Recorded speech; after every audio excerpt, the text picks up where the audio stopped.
sunny. Yesterday my life was filled with rain. Oh, sunny, you smiled at me, I really eased to pain. Herzlich willkommen zum Tutorial Easy Version Sunny. Du lernst hier die 4 Akkorde. Und wenn du die spielen kannst, dann kannst du auch gleich von Crow Easy spielen. Sunny, oh oh oh, ich weiß schon, du heißt Easy, aber ist mir egal. Ich nenn dich lieber Sunny, oh oh oh, ich weiß schon, du heißt Easy, aber ist mir egal.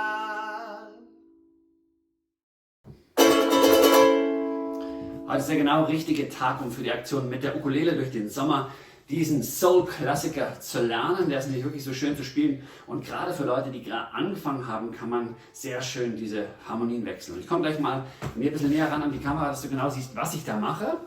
Die Harmonien, die ich brauche, sind erstmal D-Moll, dann F7, B-Major 7 und A7. Aber es ist vielleicht gar nicht so entscheidend, wie diese Akkorde heißen. Spannend ist eher, dass die so schön beieinander liegen. Wenn wir es mal aus dieser Perspektive anschauen, ist die erste Harmonie D-Moll. Ja, wird häufig gebraucht für die Ukulele. Und jetzt für den F7, da schiebe ich nur den Ringfinger ein Bund nach oben. Also D-Moll, bei Yesterday kommt dann dieser Harmoniewechsel. Und jetzt brauche ich nur diese beiden Positionen tauschen. Der Zeigefinger bleibt liegen, schlag wieder alle Seiten durch und zur abschließende Harmonie löse ich alle Finger und setze den ersten Finger auf die C-Seite auf dem ersten Bund.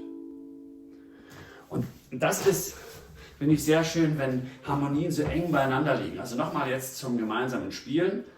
1, 2, 3, Wechsel, F7, hochgeschobener Ringfinger, tauschende Position. 3, 4. Und das bringst du ein bisschen ins Laufen. 4, 2, 3, 4, 3,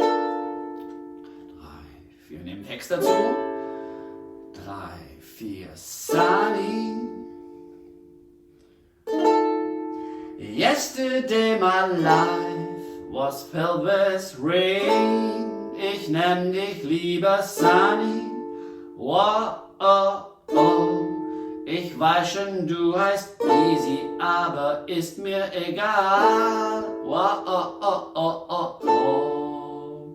Damit kannst du jetzt schon diesen ganzen Song spielen. Vielleicht noch für die rechte Hand, du kannst wirklich immer dieses einfach gerade durchschlagen. Und ich finde, es gibt einen Rhythmus, der gut dazu passt. Das ist auch bei Crow der Bass, der diesen Rhythmus spielt. Und zwar geht er so.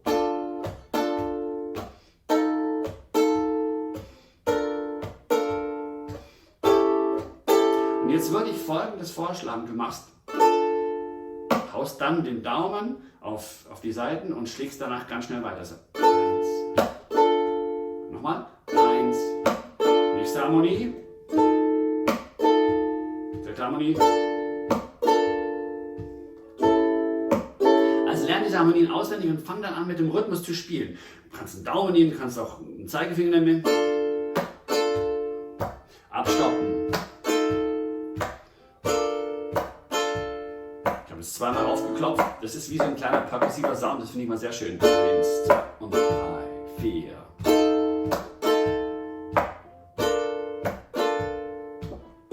Das war's schon für die Easy-Version. Und wenn du jetzt Lust bekommen hast, sagst, jetzt möchte ich mal wissen, wie alle Harmonien gehen, oder gibt es da vielleicht noch jazzige Ergänzungen, dass so ein bisschen mehr wie das Original klingt, dann schau dir einfach die Advanced Version an und fordere dich weiter heraus. Viel Spaß!